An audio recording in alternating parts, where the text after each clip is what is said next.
The storm wasn't on the forecast. The sky had been calm just hours earlier as the cruise ship Celestial Dawn glided across the South Atlantic, its decks filled with music, laughter, and passengers in evening wear, posing for photos under string lights. But now, the heavens had turned black, waves towered like walls, rain slammed sideways, and somewhere below the chaos, fire had erupted from the engine room. Within minutes, the Celestial Dawn transformed from floating paradise to a sinking nightmare. Panic broke loose. Smoke poured from ventilation shafts. Lifeboats swung violently on failing cables. A child screamed. An elderly man was pinned under a metal beam. And the ship's crew? Overwhelmed and out of answers. Mayday signals were attempted, most blocked by the storm's interference. Target is hit. But one message I made repeat, it out. target is hit. Barely. A burst of static, a few scrambled coordinates, and a single desperate voice. Engine fire, onboard explosions, passengers in water, emergency, please, anyone. It reached no command center, no naval patrol, no civilian frequency. But it reached her.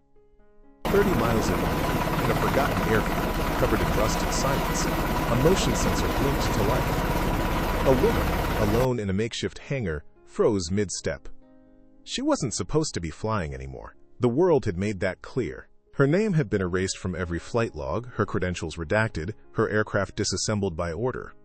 And yet, that voice over the radio, it cracked something open. Without a word, she turned toward the covered frame behind her. Dust blanketed the tarp, but the shape beneath it still gleamed like memory. An aircraft that should not exist anymore. She pulled the cover. What stared back was a relic of whispered legend, matte silver fuselage, razor-sharp wings, and a tail insignia that once made enemies hesitate.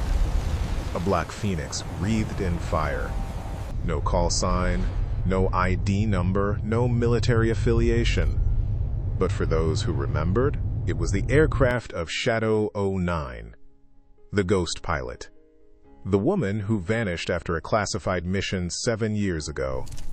They said she was dead, or disgraced, or disappeared by the same system she once served. But tonight, she was back. And this time, no one could stop her. She strapped in, fingers hesitating over the ignition. Memories threatened to choke her, but the screams on that transmission screamed louder. She exhaled once, sharply, flipped 3 toggles. The engine roared. Rust rattled from ceiling beams. Birds scattered. And a burst of white-hot flame lit the night sky as the silver jet tore through the hangar doors, straight into the storm. She had no orders, no backup, no radar support. Just instinct, muscle memory, and a machine that knew how to dance with death. Because she didn't fly like the others. She flew like someone with nothing left to lose. Before we go any further, comment where in the world you are watching from, and make sure to subscribe, because tomorrow's story is one you don't want to miss. Back on the ship, chaos reigned. People were leaping into the waves. Some wearing life jackets, some not. I repeat, target is hit. Clouded every corridor, and those who remained on deck waited for a miracle. That miracle arrived at 2:07 a.m. No one saw it at first. Just a low rumble, barely audible over the crashing waves. Then a blur, fast, silver, impossible, ripping through the sky like it was chasing lightning. The ghost had returned. And this time, she wasn't coming to be seen. She was coming to save. The moment the first explosion rocked the lower decks, Celestial Dawn lost all illusion of control. 1 minute, guests had been drinking champagne on the promenade. The next, they were thrown into steel walls, slipping on water and oil as emergency lights flickered to life. The ship's horn, deep and monstrous, wailed 3 times, then cut out. Red lights strobing. Smoke rolling in from the ventilation ducts. Screams. Everywhere. Passengers rushed toward the lifeboats, but not all of them deployed. Several hung limp, jammed in their hinges, rusted from poor maintenance. One snapped free mid-lowering, crashing into the churning Black Sea with everyone inside. The crew was fragmented. The PA system buzzed static, no clear orders. Just chaos. From the bridge, Captain Raul Dominguez issued a mayday through the emergency satlink. He knew they were too far from major lanes. He also knew the storm was warping satellite signals. Still, he tried. Celestial dawn, emergency, engine fire, unknown injuries, heavy damage, require immediate evacuation. He got no response. That's when the second blast hit, this one near the cargo deck. The fire was spreading faster than anyone expected. Wind from the storm funneled through broken windows and structural gaps, feeding the flames like breath into a dragon. Passengers screamed as another section of the hull groaned, bending, fracturing. Below deck, in corridor G3, a metal support beam collapsed on an elderly man's legs. His wife sobbed beside him, her voice hoarse from smoke. Above, on the pool deck, a child cried out. A 6-year-old girl, Marisol, was alone, barefoot, soaked, clutching a waterlogged plush bunny. Her parents had been separated in the first stampede. She wandered, crying for them, lost in the smoke. 2 men ran past her, neither noticed. People were no longer thinking, they were surviving. The woman in red. Among the chaos, a woman in a red dress moved in the opposite direction. Target is hit. Her name was Sofia Yanez, a nurse from Buenos Aires, on board with her husband to celebrate their 10th anniversary. She should have been terrified. But instead, she was checking cabins, one by one, dragging people out, guiding them toward the deck. When she found the girl, Marisol, she dropped to her knees. "Donde está tu mamá, mi amor?" Marisol sobbed. "No say." Sophia scooped her up. They wouldn't make it to the lifeboats. Not in time. Not like this. She turned, and that's when she saw it. A man in his 70s, bleeding from the head, was staring at the sky. Is that a jet? At first, people thought it was thunder. Then they heard it. A high-pitched roar, different from anything they'd heard before, not a helicopter, not a commercial plane. It was something else. A silver blur cut across the clouds, arcing low above the ship. For a moment, it vanished behind the smoke column, and some believed they imagined it, until it returned. Lower, slower. This time, everyone saw it. A fighter jet, sleek, ghost-like, moving with impossible control. Then, it tilted sideways, revealing its insignia, a black phoenix, wings engulfed in fire. Someone screamed, "That's her! That's the ghost pilot!" Another cried, "No, she's a myth! That plane was destroyed!" But the evidence was right there, hovering above the dying ship like a judgment from the skies. She wasn't a myth. She was here, in the cockpit. Inside the jet, her fingers flew across controls. Wind buffeted the aircraft. Rain hammered the canopy, but she never flinched. Her voice was low, almost conversational. Wind shear 32 knots. Visibility under 400. Smoke plume vertical. No radar contact. No friendly comms. Good. She locked onto the coordinates. Approximate, distorted, but enough. She saw the blaze, saw the figures on the deck. Time to do what they said she couldn't do. Again. Chaos below, desperation above. Below, people began waving frantically at the sky. "Help us! We're down here! Please!" A few tried lighting flares. One man even climbed the railing, waving his shirt like a flag. He slipped, dangled off the edge, and was pulled back by a stranger at the last second. In the water, survivors from the earlier lifeboat Target is hit. were clinging to I plastic repeat, debris. target is hit. Some had life jackets. Others just held onto each other. A mother screamed, "My son's still on board." A crew member replied, "I'm sorry, ma'am, we can't." She slapped him. And then suddenly, the roar returned. The jet came back, this time even lower. It flew in a wide, controlled circle around the ship. It wasn't just passing over. It was assessing, choosing. Then came the drop. From underneath the aircraft, a small compartment opened.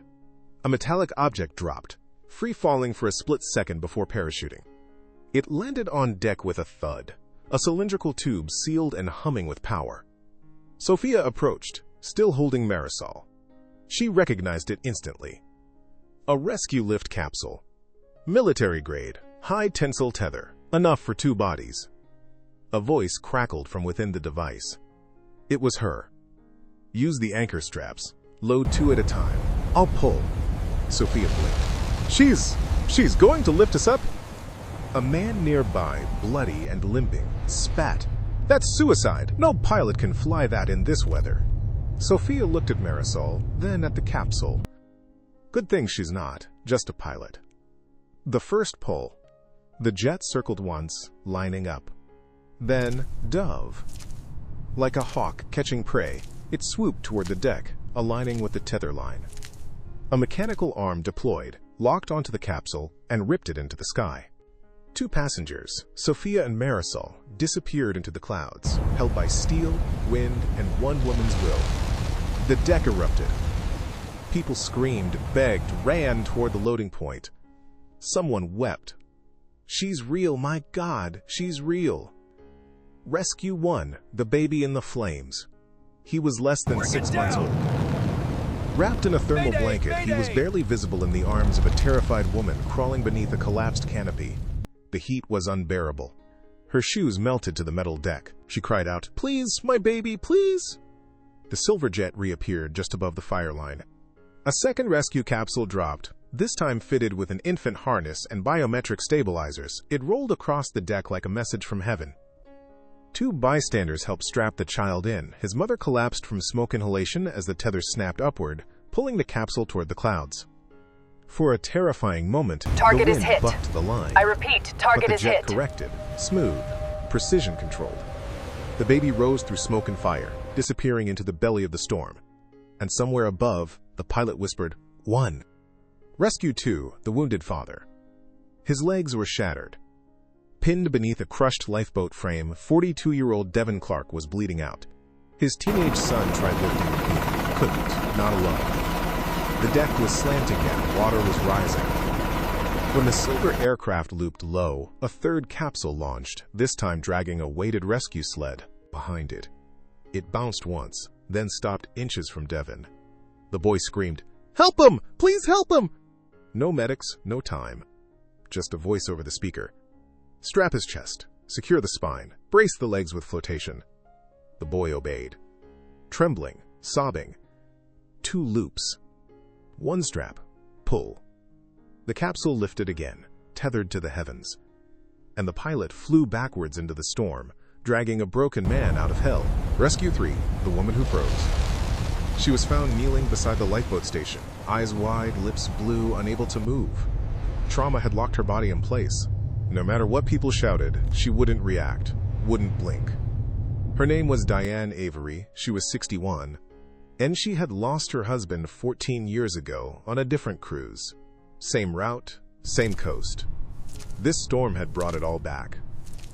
When the tether dropped, others pulled her to it, but she screamed, fought, shook her head violently. She wasn't going. Then something changed. The silver jet hovered close, too close, and angled sideways. In the canopy reflection, Diane saw herself, and saw the pilot's silhouette. Female, calm, watching her. Not judging, just waiting. Diane blinked, and stepped into the capsule. Rescue 4, the boy who gave up. Mayday! Mayday! No one knew his name. Just a teenage boy, alone, huddled near the stern, whispering apologies into the dark sea. "I'm sorry, Mom. I should have stayed. I'm sorry." When they tried to pull him up, he slapped their hands away. "I want to jump." That's when the jet dove. Hard. Closer than any previous pass. The heat from its exhaust blew passengers backward, but the boy didn't move.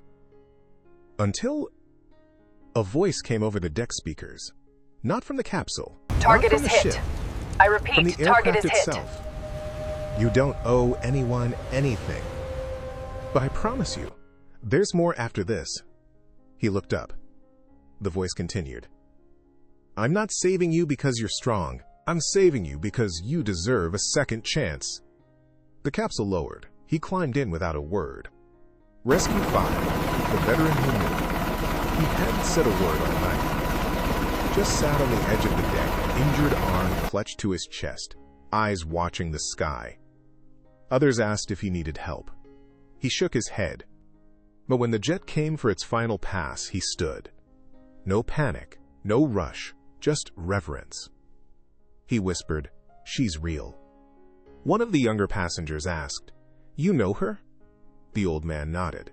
"Flew with her once, long time ago, before they erased her." He didn't explain, just limped toward the last capsule. He looked up at the jet and saluted. It dipped one wing in return, then lifted him home. The last capsule vanished into the clouds. 5 souls pulled from certain death. 5 lives rewritten in the span of minutes. And yet, the storm raged on. Below, the ship groaned, metal twisting as the rear section began to submerge. Deck chairs floated across tilted corridors. The bow lights flickered and died. One final lifeboat, unlaunched, was pulled under. Those left on the ship huddled at the edge, eyes to the sky, searching for one more miracle. That's when they heard it. A new sound. Different from the jet, lower, thicker, mechanical. Not a savior. A threat. Incoming, unidentified aircraft. From the north, silhouetted by lightning, came a dark form, rotors slicing wind, frame bristling with sensors. A helicopter. Not commercial, Mayday, not mayday. rescue. Military grade. It bore no country's flag, no numbers, just matte black paint and a tail light that pulsed red like a heartbeat. On board the ship, several passengers ducked instinctively. What is that? Whose is it? The answer never came. But in the sky, the silver jet banked sharply, intercept course. She knew exactly what it was, and why it had come. Not for the survivors, but for her. Radio silence. Target is hit. The comms went I dead. repeat, target is No hit. more voice from the jet. No more capsule signals. Just the howl of wind, the crackle of distant thunder, and the growing hum of 2 machines preparing to clash. A few passengers on deck watched as the jet circled once, tight, controlled, and then accelerated directly toward the chopper. It was a suicide trajectory. The final maneuver. At 2:33 a.m., the silver jet pulled a maneuver that defied basic flight logic. Ach! A full vertical stall. Mori chick. Shik. Followed by an inverted spin. Hum.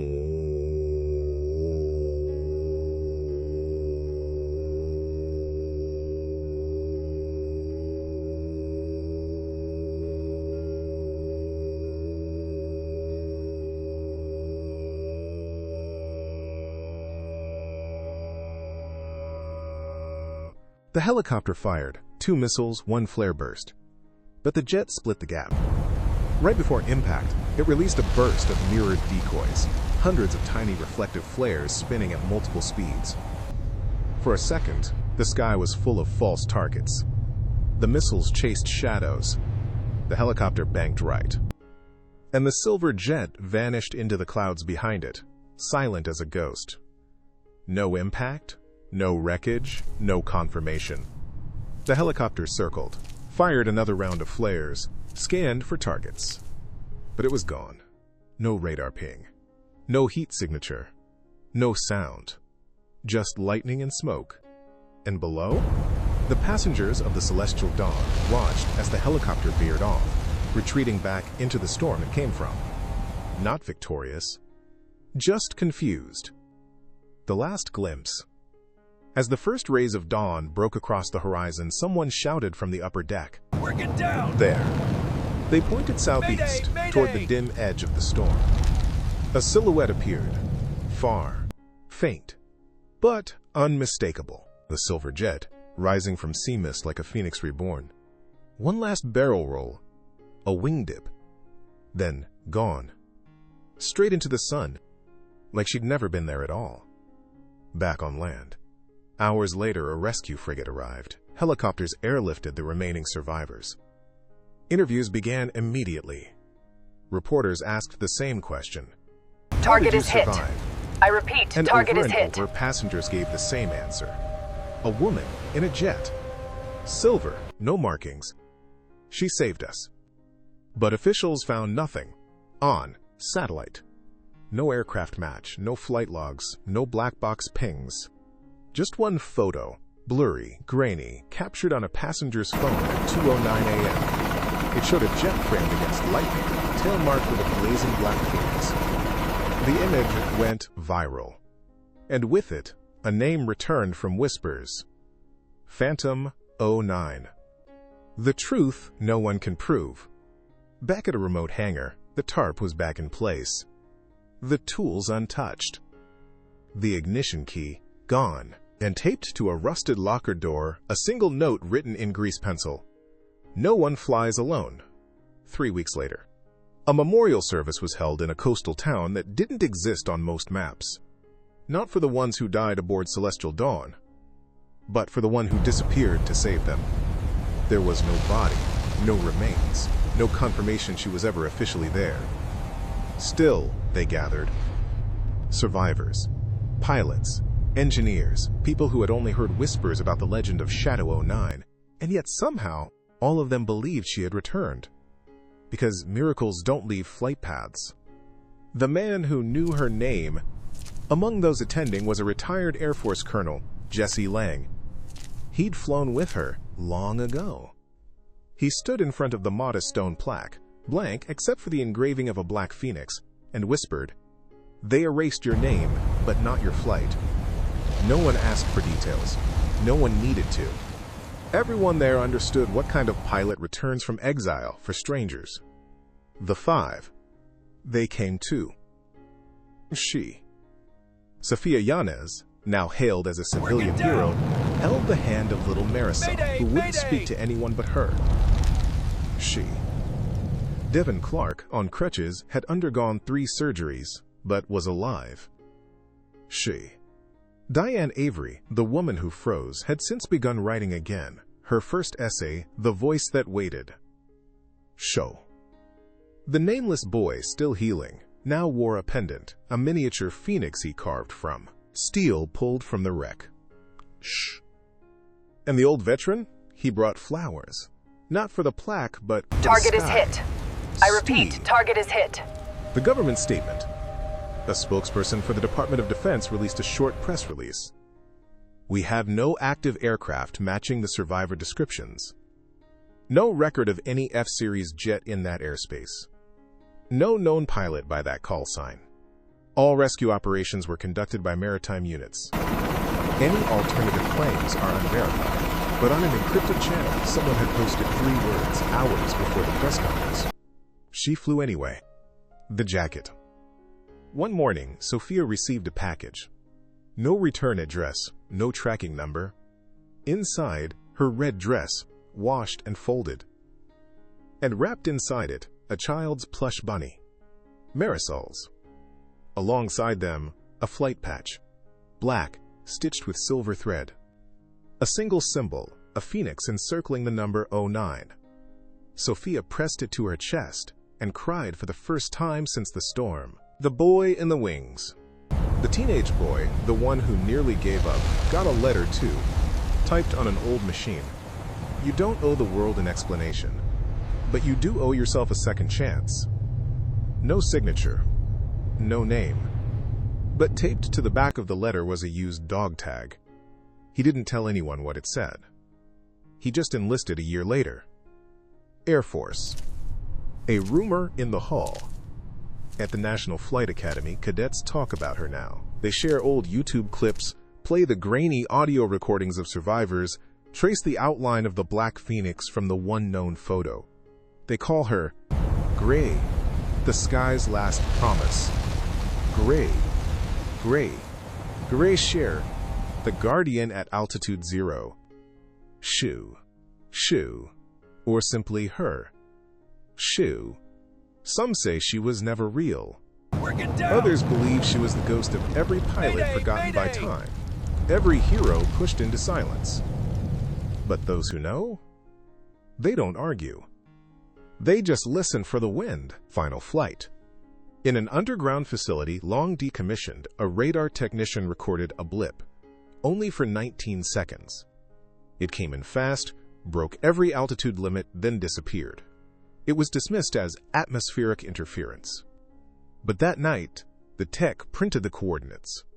Latitude, -32.008. Target is hit. Longitude, I repeat, target is hit. -50.191. The same corridor where celestial dawn burned. And where, for 19 seconds, the sky remembered her. Message, the power of the unseen. In a world obsessed with visibility, where every act is broadcast and every achievement needs a spotlight, this story reminds us of something far more powerful. The heroes who show up quietly. She didn't return for a headline. She didn't land for a medal. She didn't even reveal her name. But she was there, at the edge of death, in the fire, in the storm, when no one else was coming. And she didn't just fight the wind and flame. She fought a system that tried to forget her. And still, she saved lives. We may never fly jets through lightning or pull strangers from sinking ships, but we all carry storms inside. And maybe, just maybe, we've each flown through one and come out changed. This story is for the ones who keep going even when they're unseen. The single parent, the quiet friend, the nurse who never leaves, the soldier who can't talk about it. You don't need to be remembered by everyone. Just be remembered by someone. That's legacy. If this story moved you, if it reminded you of someone you know who's been forgotten or overlooked, do them a favor. Like this video. Leave a comment below. Do you think she's still flying out there? And share it with someone who needs a reminder. You don't have to be seen to make a difference. Because tomorrow on Life Moral Tales, we've got a story about a homeless man in New York who saved a billionaire's life without knowing who he was. You won't want to miss it. So hit that subscribe button, because the shadows, they're full of legends.